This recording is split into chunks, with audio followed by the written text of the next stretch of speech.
This is part 2 of my Outlander Season 7 Episode 15 review. As always, if you are looking to avoid spoilers from the books or the show, please do keep on scrolling. So in the scene, we see Roger and Buck standing beside the stream, and Roger chooses this time to tell Buck who his mother and father are. And rightfully, Buck is furious because Roger is being a little hypocritical. I personally disliked this scene because Roger seems just so aloof and inconsiderate about Buck's emotions and reaction here. And Buck calling him out for being hypocritical about, he didn't want him to tamper with the timeline. He didn't want him to mess up the flow of time when they just watched Jerry Mackenzie go back through the stones and helped him through, and Roger got to say his piece and say he loved his father to his dad and robbed Buck of the same opportunity. I just thought it was funny when Roger's basically like, sorry, and Buck's like, what is wrong with you?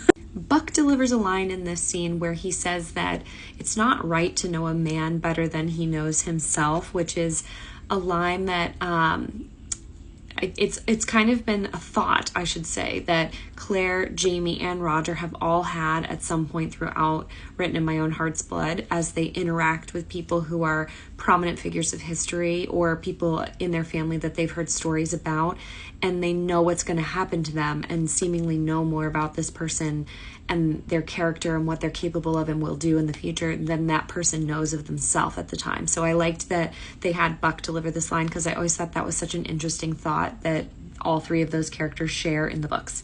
And then after Buck just explained all the litany of reasons that Roger is wrong, Roger has the gall to ask him to help him again, which I just thought was funny. Then we see Claire meet Captain Leckie, who was just as insufferable in the books. He's a diplomat of the Medical College of Philadelphia, and this scene plays out almost exactly as it does in the books.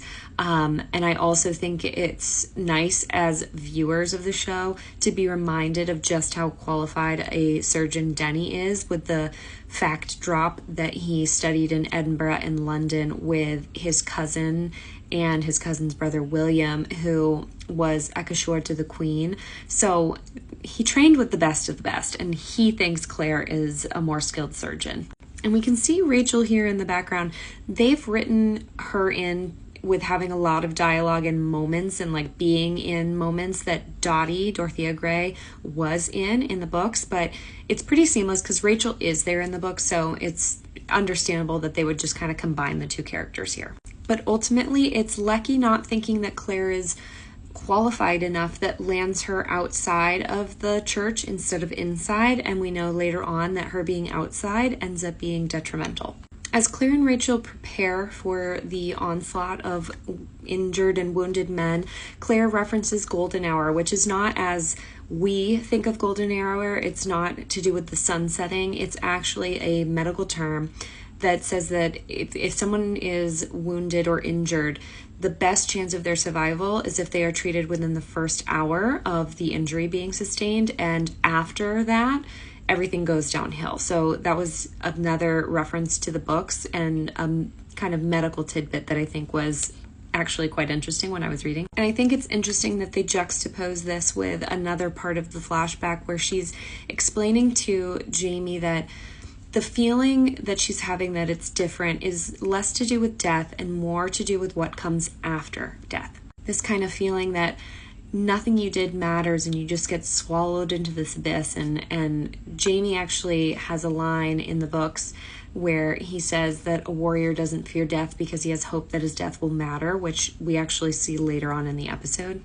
And again, this is a passage that actually takes place after Claire's gunshot wound is sustained in the books, and she actually remembers a moment when Jamie had told her while he was at Wentworth Prison that what happens to me between now and then doesn't matter to anyone, and Claire argues with him that it matters to her, and it still does now. And I just think that this whole passage in the books is really rich and interesting, but again, them choosing to place it here works really well, I think. As they start to hear cannons going off in the distance, Rachel gets really nervous about William and her fear that because he wants to do right by her, he might put himself in a position where he isn't protecting himself in a way that he should be because of her principles. And I really enjoyed this little bit of dialogue. I think it was very well written scene, and the perfect segue into this moment between young Ian and Lord John Grey.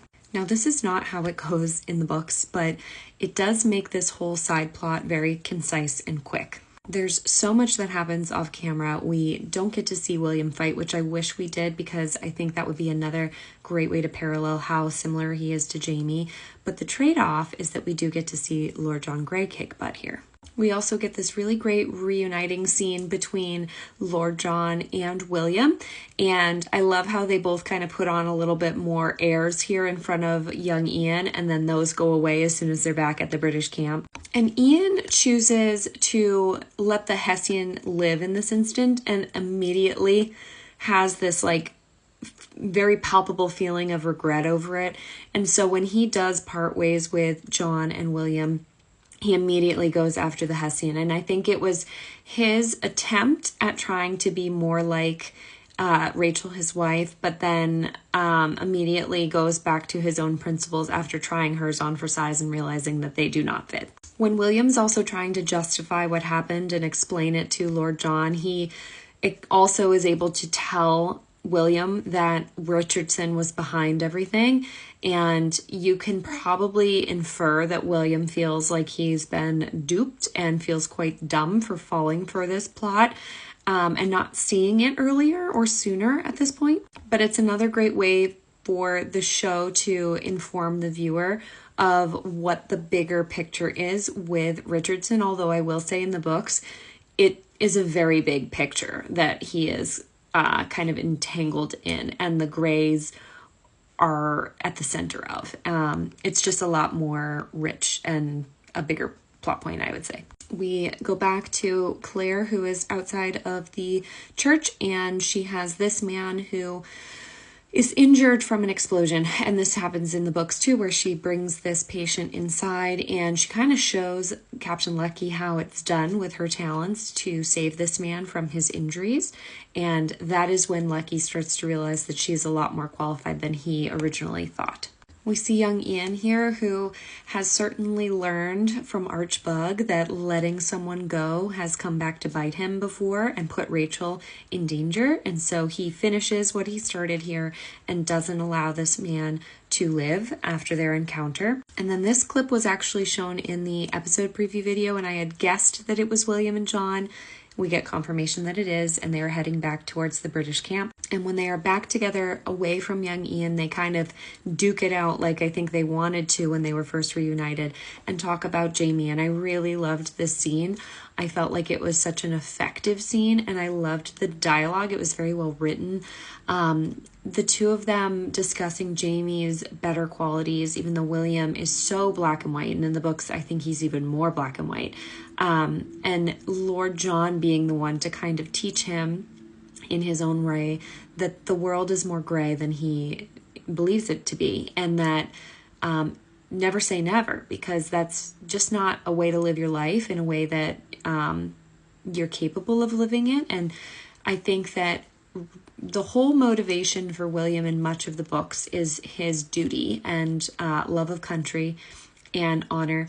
And all of those things can be principles that you hold near and dear, but sometimes that line gets blurred. And I think that Jaime is a character that we see that in quite often, and also Lord John, and something that the two of these men are trying to instill in William while he's still young and kind of looking at the world through such rose-colored glasses here. I also say this a lot, but I really do think that them casting Charles Vandervaart for William was such a great casting call, because he's someone who in the books I really found myself irritated with a lot, and anytime William's not on screen in the show, I'm hoping that they'll include more of him. So that's a great sign that he is doing a lot with this character and making it his own, because again, I think these are two separate stories at this point, and I can love William in the show and not love him in the books, but I'm really, really happy that he's so likable in the show. I'll also gladly take any sort of dialogue where Lord John Grey is talking about Jaime, personally. Then we see Roger and Buck returning to Lallybroch, and guess who's outside? Roger greets him hello at the house, and Brian Fraser is standing outside, which again, reminding us all about the Blood of My Blood series coming up.